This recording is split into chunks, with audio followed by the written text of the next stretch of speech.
पनवेल महानगरपालिकेच्या निर्मितीचे श्रेय प्रशांत ठाकूर यांनाच असून त्यांच्या पाठपुराव्यामुळेच पनवेल महापालिका स्थापन झाल्याचे प्रतिपादन मुख्यमंत्री देवेंद्र फडणवीस यांनी केले आहे। खारघर, कामोठे, कळंबोली यांसारख्या मोठ्या वसाहतींचे व्यवस्थापन ग्रामपंचायतीच्या माध्यमातून करणे अशक्य असून पनवेलकरांसाठी महापालिका स्थापन करणे आवश्यक असल्याचे निदर्शनास आणून दिल्याने आपण त्यांची मागणी स्वीकारली। रविवारी खारघरमध्ये प्रचारासाठी आले असताना त्यांनी हे प्रतिपादन केले आहे। दरम्यान केंद्रात आणि राज्यात सत्ता असल्याने भाजपच्या माध्यमातूनच पनवेलचा गतिमान विकास होईल असा दावा मुख्यमंत्री देवेंद्र फडणवीस यांनी केला आहे। प्रशांत ठाकूर यांनी आपल्या प्रास्ताविकामध्ये पनवेलला महानगरपालिका बनवण्याची काय आवश्यकता होती हे आपल्या समोर नमूद करत असताना या ठिकाणी सांगितलं की ही महानगरपालिका बनवण्याचं श्रेय मुख्यमंत्र्यांचं आहे। पण मी आपल्याला अतिशय नम्रपणे सांगतो, ही महानगरपालिका झाली याचं श्रेय जर कोणाला असेल तर ते आमदार प्रशांत ठाकूर यांना। त्यांनी मला सांगितलं, खारघर असेल, कामोठे असेल, कळंबोली असेल, या मोठ्या मोठ्या वसाहती झाल्या आणि वसाहती झाल्यानंतर त्या ठिकाणी त्यांच्या व्यवस्थापनाकरता आज एक ग्रामपंचायत आहे आणि एवढ्या मोठ्या वसाहतींची व्यवस्था ग्रामपंचायत करेल तरी कशी? शेवटी ग्रामपंचायतच्या कायद्यामध्ये जी काही बंधनं आहेत, ग्रामपंचायत ही ग्रामीण भागाकरता असते, ती काही शहराकरता नसते आणि म्हणून जोपर्यंत याचं रूपांतर हे शहरात होत नाही तोपर्यंत आम्हाला मूलभूत सोयी या मिळू शकत नाही।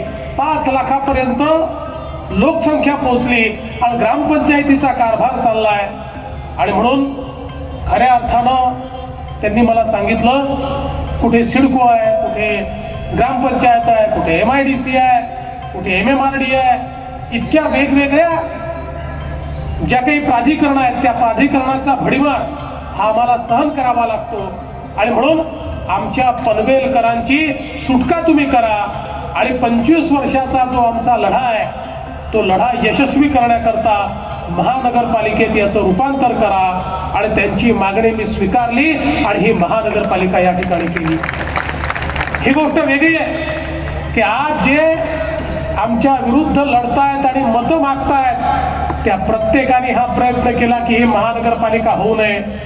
त्या प्रत्येकाने न्यायालयापर्यंत सातत्याने दरवाजे ठोठवले, न्यायालयात आव्हान दिलं, पण प्रशांत ठाकूर त्याही ठिकाणी लढले आणि खऱ्या अर्थानं न्यायालयाने देखील निर्णय दिला की पनवेलला महानगरपालिकेची आवश्यकता आहे आणि सरकारचा निर्णय योग्य आहे आणि म्हणून आज ही महानगरपालिका या ठिकाणी झाली आहे। जे लोक या ठिकाणी महानगरपालिकेला विरोध करत होते त्यांना माझा सवाल आहे, आज 6 महिन्यामध्ये 6 महिने झाले बरोबर आहे, 6 महिन्यामध्ये महानगरपालिका झाल्यानंतर या महानगरपालिकेला 80 कोटी रुपये राज्य सरकारकडनं मिळाले आणि परत 200 कोटी रुपयाची पाण्याची योजना ही 17-18 मध्ये आम्ही मंजूर करून दिली। त्यामुळे 6 महिन्याच्या कालावधीत 280 कोटी रुपये या महानगरपालिकेला देण्याचं काम राज्य सरकारच्या माध्यमातून झालं।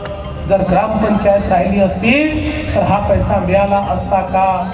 ग्रामपंचायती करता ही तरतूद झाली असती का? आणि आज मोठ्या प्रमाणात रस्त्याचे काम असेल, पिण्याच्या पाण्याचं काम असेल, या कामांकरता आपण हा पैसा देऊ शकलो। आपली शहरं जर चांगली करायची असतील तर त्या ठिकाणी पिण्याचं पाणी असलं पाहिजे, प्रत्येक व्यक्तीला पिण्याचं पाणी मिळालं पाहिजे, प्रत्येक व्यक्तीला त्या ठिकाणी घनकचऱ्याचं व्यवस्थापन झालं पाहिजे, सांडपाण्याचा निचरा झाला पाहिजे। आज शहर घाण दिसतायत, रोगराईनं युक्त दिसतायत, पण ह्या रोगराईनं युक्त असलेली ही जी शहर आहेत याचं कारण काय आहे? ही रोगराई काय आसमानात टपकलेली नाही आहे। आपल्या घनकचऱ्याचं आपण व्यवस्थापन करत नाही, आपल्या सांडपाण्यावर, घाण पाण्यावर या ठिकाणी आपण प्रक्रिया करत नाही, आपल्या नदीमध्ये, नाल्यामध्ये, समुद्रामध्ये तेच पाणी चाललंय, प्रदूषण होत आहे। खरं म्हणजे चांगलं शहर तेच असतं ज्या शहरात घनकचऱ्याचं व्यवस्थापन होतं आणि म्हणून आज राज्य सरकारच्या वतीनं घनकचऱ्याच्या व्यवस्थापनाकरता वेगवेगळ्या टेक्नॉलॉजीज आपण तयार केल्या। घनकचऱ्यापासनं आता आपण पेलेट तयार करतो। पेलेट असा कोळसा आहे की जो कचऱ्यापासून तयार होतो आणि हा कोळसा जाळल्यानंतर त्यात धूर नाही आहे, त्या कोळशामध्ये राख नाही आहे, अशा प्रकारचा कोळसा हा आपण कचऱ्यापासून तयार करतोय. आज या कचऱ्यापासून आपण खत निर्मिती करतोय. आता राज्य सरकारनं स्वतःचा खतांचा ब्रँड तयार केलाय आणि नगरपालिकेच्या महानगरपालिकेच्या कचऱ्यापासून तयार होणारी ही खतं याला शेतकऱ्यांमध्ये खूप मोठी मागणी आहे. कालपर्यंत जो कचरा आपल्याला बोजा वाटत होता, आज महानगरपालिकांना तोच कचरा पैसा देखील देतोय. कचऱ्यापासून विद्युत निर्मिती देखील आज आपण सुरू केली आहे. सांडपाणी, घाण पाणी हे जे सगळं गटारातलं पाणी आहे, या पाण्यावर प्रक्रिया झाली पाहिजे. आज हे पाणी आपण विकू शकतो. आज तुमच्याजवळ एवढी मोठी MIDC आहे नागपूरमध्ये. आपण हे जे घाण पाणी आहे, आमच्या गडकरी साहेबांनी त्या घाण पाण्यावर प्रक्रिया केली आणि ते पाणी वीज निर्मिती करता त्या ठिकाणी वापरलं. महानगरपालिकेला हे घाण पाणी विकून आज नागपूरमध्ये 18 कोटी रुपयाचं उत्पन्न मिळत आहे. आता आम्ही नांदेडचं सांडपाणी हे परळीच्या औष्णिक केंद्राला देतोय. सोलापूरचं सांडपाणी NTPCच्या औष्णिक केंद्राला देतोय आणि औरंगाबादचं सांडपाणी हे DMICच्या MIDCला देतोय.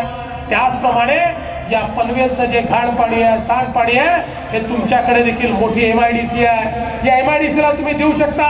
त्याच्यावर पूर्ण आपण भुयारी गटाराची योजना नीट तयार करून ते पाणी संकलित केलं आणि संकलित केलेलं पाणी जर त्याच्यावर ट्रीटमेंट केली तर ते पाणी आपण MIDCला देऊ शकतो.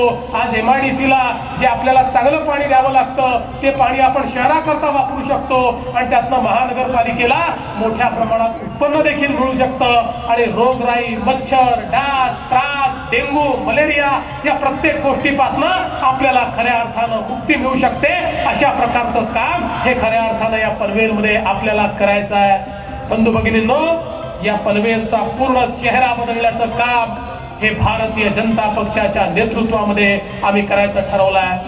आणि खऱ्या अर्थानं पनवेलच्या वेगवेगळ्या ज्या समस्या आहेत, आज प्रशांत ठाकूर यांनी टोलच्या संदर्भात इतकं मोठं आंदोलन केलं. ते त्या काळामध्ये मुख्यमंत्र्यांकडे जायचे आणि निराश होऊन परत यायचे. पण मी त्यांना सांगितलं की तुम्ही काळजी करू नका, पनवेलच्या लोकांना आम्ही टोल मधनं मुक्ती देऊ.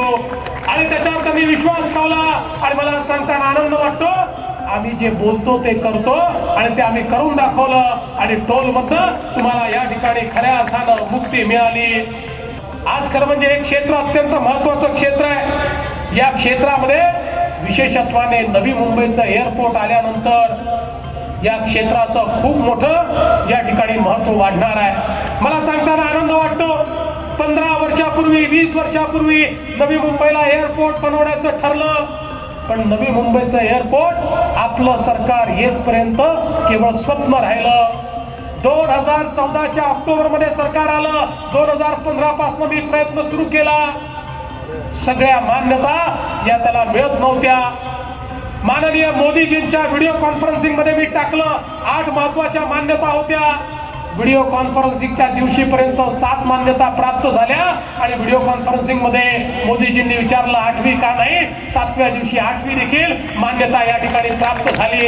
आणि आज या नवी मुंबई एअरपोर्टच्या सगळ्या मान्यता ज्या 15 वर्षात मागचं सरकार आणू शकलं नाही, 1.5 ते 2 वर्षात सगळ्या मान्यता आणल्या. त्याचं प्री काम आम्ही सुरू केलं आणि त्याचं फायनल कामाचं टेंडर देखील आता अंतिम मान्यतेकरता गेलेलं आहे आणि ते काम देखील आम्ही सुरू करणार आहोत. आणि त्या माध्यमातून येत्या 4 वर्षामध्ये या ठिकाणी एक नवीन एअरपोर्ट झाल्यानंतर या क्षेत्राचं महत्व प्रचंड मोठं वाढणार आहे. हे मेट्रोचं थडगं जे आपल्याला पाहायला मिळतं, जुन्या सरकारमध्ये आणि आमच्या सरकारमधला फरक हाच आहे. 2010 साली या ठिकाणी मेट्रो करायचा निर्णय झाला. आज 2017 साल झालं तरी ती होऊ शकली नाही. आम्ही सत्तेवर आल्यानंतर त्यातल्या अडचणी समजून घेतल्या आणि मी तुम्हाला सांगतो मे 2018 पर्यंत इथली मेट्रो आम्ही निश्चितपणे सुरू करू. विरोधकांनी कितीही या ठिकाणी आश्वासनं दिली तरी ती आश्वासनं पूर्ण करण्याकरता त्यांच्याजवळ कुठलेच अधिकार नाही आहे. ते केवळ बोल बच्चन सांगून या ठिकाणून निघून जातील. ते आश्वासनं पूर्ण करू शकणार नाही. आश्वासनं पूर्ण करायची असतील तर केंद्रात सरकार भाजपचं, राज्यात सरकार भाजपचं, सिडको देखील आमच्याजवळ, MMRDA देखील आमच्याजवळ आणि पनवेलची महानगरपालिका आमच्याजवळ आल्याबरोबर या विकासाच्या रथाला अशी चाकं मिळतील की मग मागे वळून पाहण्याची आवश्यकता पडणार नाही.